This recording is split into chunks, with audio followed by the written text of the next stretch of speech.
Hello friends, ನಮಸ್ಕಾರ. ಹೇಗಿದ್ದೀರಾ? ನಾನು ಚೆನ್ನಾಗಿದ್ದೀನಿ. ನೀವು ಹೇಗಿದ್ದೀರಾ? ಈ ದಿನ ನಾನು ಹಸಿ ಮೆಣಸಿನಕಾಯಿಯಿಂದ ಈರುಳ್ಳಿ ಚಟ್ನಿಯನ್ನು ಮಾಡ್ತಾ ಇದ್ದೀನಿ. ಅದು ಹೇಗೆ ಮಾಡಬೇಕು, ಅದಕ್ಕೆ ಏನೇನು ಪದಾರ್ಥ ಹಾಕಬೇಕು ಅಂತ ನೋಡೋಣ.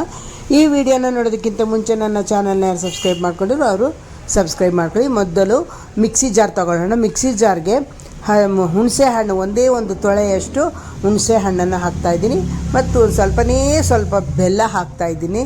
ಮತ್ತು ಬೆಲ್ಲ ಹಾಕಿ ರುಚಿಗೆ ತಕ್ಕಷ್ಟು ಉಪ್ಪನ್ನು ಹಾಕೋಣ. ರುಚಿಗೆ ತಕ್ಕಷ್ಟು ಉಪ್ಪನ್ನು ಹಾಕ್ಬಿಟ್ಟು ಅದಕ್ಕೆ ಎರಡು ಹಸಿ ಮೆಣಸಿನ್ಕಾಯಿನ ಹಾಕ್ತಾಯಿದ್ದೀನಿ. ಎರಡು ಸಾಕು, ಯಾಕೆಂದರೆ ಸ್ವಲ್ಪ ನಾನು ಚಟ್ನಿ ಮಾಡೋದ್ರಿಂದ ಖಾರ ಆಗೋಗುತ್ತೆ. ಜಾಸ್ತಿ ಹಾಕಿದ್ರೆ 2 ಹಸಿ ಮೆಣಸಿನ್ಕಾಯಿನ ಹಾಕಬೇಕು. 2 ಹಸಿ ಮೆಣಸಿನ್ಕಾಯಿ ಹಾಕ್ಬಿಟ್ಟು ಒಂದೇ ಒಂದು ಹಿಡಿಯಷ್ಟು ಹುರ್ಗಡ್ಲೆನ ತಗೊಂಡಿದ್ದೀನಿ. ಒಂದೇ ಒಂದು ಹಿಡಿನೇ ಸಾಕು ಅದಕ್ಕೆ. ಈ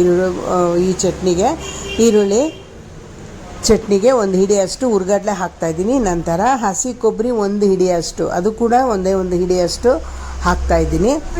ಈರುಳ್ಳಿ ಮಾತ್ರ ದೊಡ್ಡ ಈರುಳ್ಳಿ, ಒಂದೇ ಒಂದು ಈರುಳ್ಳಿಯನ್ನು ಗಡ್ಡೆ ತಗೊಂಡಿದ್ದೆ, ಅದು ಹೆಚ್ಚಿ ಇಟ್ಕೊಂಡಿದ್ದೀನಿ. ಅದನ್ನು ಕೂಡ ಈ ಮಿಕ್ಸಿ ಜಾರ್ನೊಳಗೆ ಹಾಕೋಣ. ಮಿಕ್ಸಿ ಜಾರ್ನೊಳಗೆ ಹಾಕಿಬಿಟ್ಟು ಕೊತ್ತಂಬರಿ ಸೊಪ್ಪು ಸ್ವಲ್ಪವನ್ನು ಹಾಕಬೇಕು. ಇದು ಹಸಿ ಈರುಳ್ಳಿಯಿಂದ ಮಾಡಿದ ಈರುಳ್ಳಿ ಚಟ್ನಿ. ಅದು ತುಂಬಾ ಟೇಸ್ಟಿಯಾಗಿರುತ್ತೆ. ಇವಾಗ ಮಿಕ್ಸಿ ಜಾರ್ನೊಳಗೆ ಕೊತ್ತಂಬರಿ ಸೊಪ್ಪು ಹಾಕಿಬಿಟ್ಟು ಮಿಕ್ಸಿಗೆ ಹಾಕ್ಕೊಂಡು ಬಂದುಬಿಡೋಣ. ಇದನ್ನು ನುಣ್ಣಗೆ ಪೇಸ್ಟ್ ಮಾಡ್ಕೊಂಡು ಬರಬೇಕು. ಇವಾಗ ಎಲ್ಲವನ್ನು ಹಾಕಿ ಮಿಕ್ಸಿಗೆ ಹಾಕ್ತಾಯಿದ್ದೀನಿ.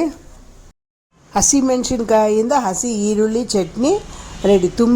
ಅಕ್ಕಿ ರೊಟ್ಟಿಗೆ ತುಂಬಾ ಟೇಸ್ಟಿಯಾಗಿರುತ್ತೆ. ತುಂಬ ಚೆನ್ನಾಗಿರುತ್ತೆ. ನೀವು ಒಮ್ಮೆ ಮಾಡಿ. ಈ ವಿಡಿಯೋ ನಿಮಗೆ ಇಷ್ಟ ಆದಲ್ಲಿ ಲೈಕ್ ಮಾಡಿ, ಶೇರ್ ಮಾಡಿ, ಕಮೆಂಟ್ ಮಾಡಿ. ನೀವು ಒಮ್ಮೆ ಮಾಡಿ ಹೇಗಿದೆ ಅಂತ ತಿಳಿಸಿ. ಈ ವಿಡಿಯೋ ನೋಡಿದ್ದಕ್ಕಾಗಿ ತುಂಬ ಧನ್ಯವಾದ.